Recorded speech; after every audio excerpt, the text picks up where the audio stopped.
My name is Jay Spirit, and you're watching Disney Channel. Take that out. Take that out. My name is Jay Spirit, and you are now tapped in with Pure Music. Welcome to Pure Music. We're going to be interviewing Josiah today just about his art, the type of singing he does, the type of rapping he does. The man is talented. Please introduce yourself, Josiah. Well, my name is Josiah. Full government name is Josiah Caleb Allen Parks. Our first question, man. Who is Jay Spirit, bro? Who is Josiah? Spirit? Who is Jay Spirit? My first artist name was just my initials, JCap. Then I had so many problems with like trying to get my music on like the right streaming page because I guess there was another JCap and he was doing numbers. And my stuff would appear on his stuff and I'm like, why is it on there? Like, I don't have my own page. Like, what's going on? It just kept coming up that like there's someone else with this name.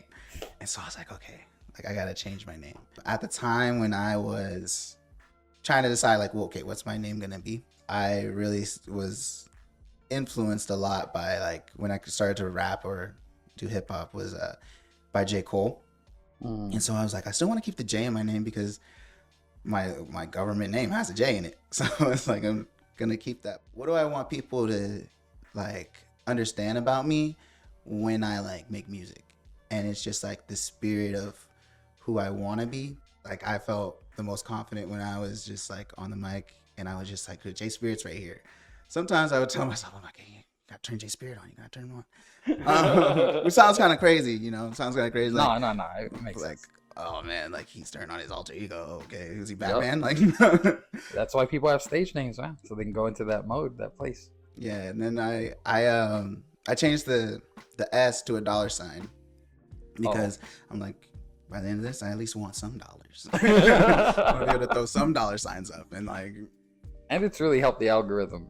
Make sure to put J Spirit with the $sign when you're searching them. You'll find them instantly on iTunes, on all that. So the next question, man. Were you a musician or a Christian first? Well, I grew up in the church since the age of 4, and like I could know where my fingers were. Like I was in church. My dad was a choir director at our old church, and so he was heavily involved in the music. So all of our family, basically, like older brother, older sister, younger sister, they were all in the choir at some level. Like my brother was in the teens choir. My older sister was also in the teens choir. I was in the kids choir, and then me and my little sister were also in the kids choir. So I got more sidetracked on the musician thing, but in terms of my own, when I became like I feel like I became my own musician. Well, you know, Guitar Hero came out, so then. Oh yeah. My family would always play Guitar Hero. Okay. And so I was like, man, like what if I instead of pressing buttons, like I actually pick up the guitar and like try to figure out if this like can I strum? I feel like that's what the game was meant for. I think so. Honestly, like why else would they make it? You know, like I feel like with Dance Dance Revolution, like you don't dance like this. You're not going around like, yeah, like, check this out. You want to see something? But with the Guitar Hero, I was like, okay, like I actually really like to play these songs on guitar, so let me try to actually learn some. So my musician's journey started there. I started playing guitar and singing in the choir. My grandma, she had a guitar at her house. It was a sick guitar. It's this black guitar and it had an amp built into it. And so I was like, you know, sometimes when I go over, I'd mess around with it. And I was like, actually, I really want to play guitar. I really want to play guitar.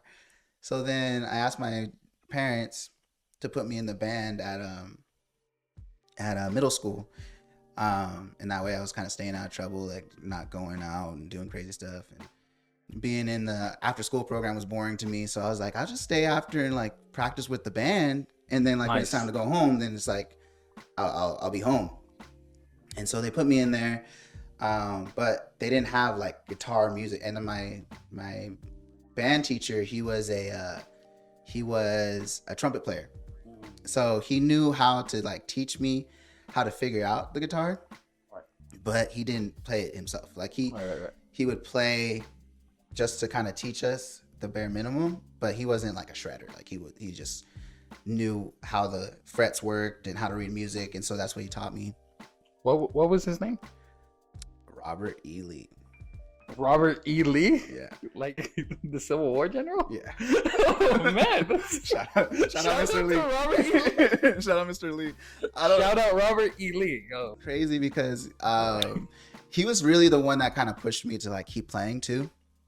Because in middle school, like I just saw like, first of all, there was some kids that came in and they were like really good at guitar. I remember there was this kid, he was in a wheelchair and he was always shredding. I was just like, dude, like I want to be as good as Jonathan, or dude, I want to be good as so and so, you know. And like this kid with long hair, he was always like rocking out, and I'm just like playing like Peter Gunn right here, or the Pink Panther theme song. Yeah, and trying to learn like power chords. I remember when I figured out power chords, I'm like, I'm in. Like I'm stoked. And then my teacher, he was really like the one that pushed me to like, you got to keep playing in high school. And like I hope that I hear that you're still playing in high school. And so, but I was like, dang, I don't have a guitar. I don't have like an actual guitar. So I was begging my parents. I remember we went to this fair and I won this little guitar. And then it only had it was like a basic guitar. Not even, it didn't even sound good. It was like borderline a ukulele, but like a Dollar General ukulele. So I would play that and try to like learn everything. And then it's just like, it didn't sound good. So I intentionally broke the strings because I was like, oh no, my strings broke. Like my parents were like, well, you broke your strings. I was like, oh wow. But they were like, if we have them, if we can figure something out, we'll get you one, right? And so I remember I was like, well, that didn't work. It's like when you try to break a toy and like, hopefully I get a new one. It's like, didn't work. I should just, It's not my mama. That did not work. And so I come home one day and there's a guitar on my bed. I'm like, who put the guitar fairy? Yeah, no. And then I was like, who? I thought like, what? And then so my mom's like, you need to call your grandma. You need to say thank you. Wow. Because my grandma bought me like, this is just a practice acoustic guitar. And I was like, dude, I'm gonna call her. So I'm gonna call her. Like, called her. I'm like, thank you, grandma. Thank you. She's like, and you better practice every day. She's like, you better, like get into it. Like, shout out grandma. Yeah, shout out Grandma Allen. Rest in peace, Grandma Allen. Oh, my next question. What scripture helped you become a disciple? There's so many, but the one I kept holding on to during my Bible studies was Jeremiah 29 verse 11, where I'm not good with the memory verses, but I know the plans I have for you, declares the Lord. Yeah, plans to prosper you, not to harm you. Plans to give you a hope in the future. That's like, I was like, wow, like I didn't know God had an individual plan for me. Like I just thought like God just had a plan, and like if I aligned in it, like that would be cool, right? But like I didn't see myself in that plan. And so when they read me that scripture, I was like, whoa, okay. And there was a few other scriptures too where there's a wall. That's the Isaiah scripture. The Isaiah scripture. Your iniquities have separated you from your God. Yeah. And so knowing that, like, I was like praying, I'm like, wait, so like, can you hear me? Like, at all? It's like I intentionally kept doing these things. Right. Like that's what was still keeping me away from God. Because like we're choosing not to listen to him right back. Mm-hmm. Yeah. So it's what happens. With the personal relationship with God, I think people forget, like, when somebody loves you and you spite them, it hurts. Yeah.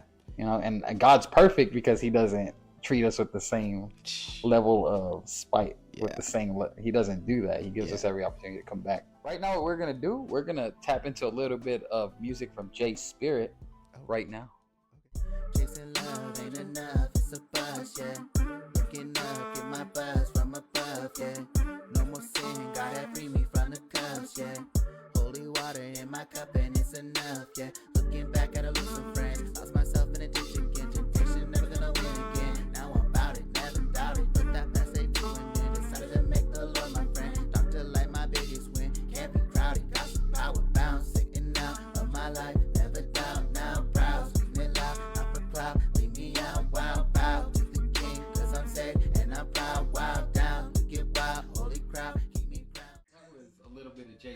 No, we're gonna bring it in with a fan question. Fan question? You got a fan question? What? Who? I got fans. What's up with the live show? That that'd be really cool. When I figure out how to do it. It's definitely a lot of steps that I feel like I need to take in order to like first get there. And so my whole thought process was like, okay, first I gotta make the music good, right?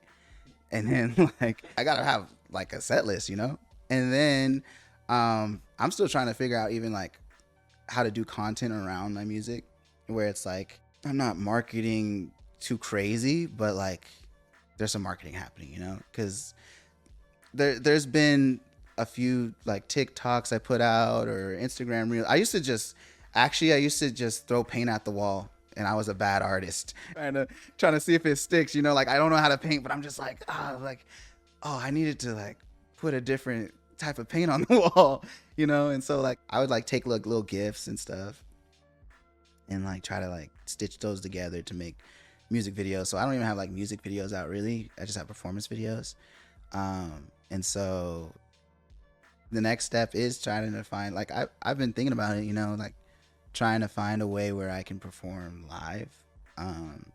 Where that's just like because I've seen like honestly like this artist is in the worldly sense, but like La Russell, right?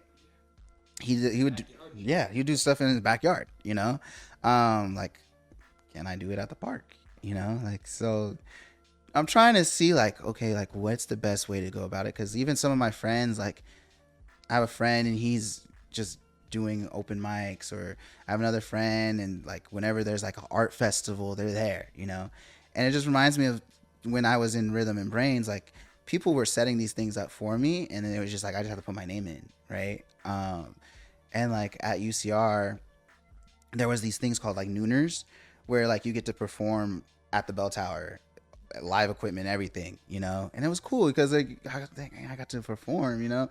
Or like Discover Day for UCR, there was one year I was able to perform, and then there was Art Walk and all these different events, you know.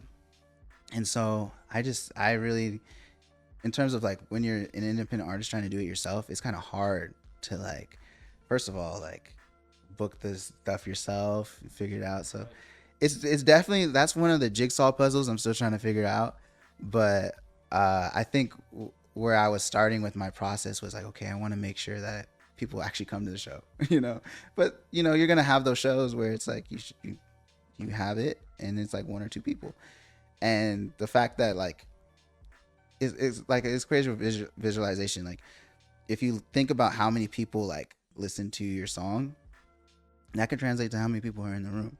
So like even I was like, dang, like okay, performing in front of 10 people be kind of cool. Like I used to only have like 10 listens, you know. And then I had a song that went to like 300 and I was like, oh okay, 300 people in a room be kind of crazy. And so I'm also trying to like be like, okay, can I steward that well, you know? And then when it gets to the thousands, like, oh, this is an auditorium in here. Like I gotta make sure I like bring it. Josiah, thank you for joining us, man. Thank you for allowing us to tap in with you. Please let the people know how they can support you. First of all, I want to say thank you for even setting this up. This is my first interview. And so thank you, Peter. And then thank you, my friend Adrian behind the camera. You could follow me at jspirit101 on Instagram, jspirit with a $ on all music platforms. YouTube, I have it's jspirit Productions TV. You can find me there on Spotify, Apple Music. But yeah, jspirit on everything. jspirit101 on Instagram, and then my TikTok I think is linked to that. But yeah, that's pretty much all I got. I got an album coming out on October 11th. It's called Testimony. Pretty excited for that. So be looking out for that. And yeah, thank you again for having me. This is awesome. Thank you for tapping in with us, man. It was great to have you.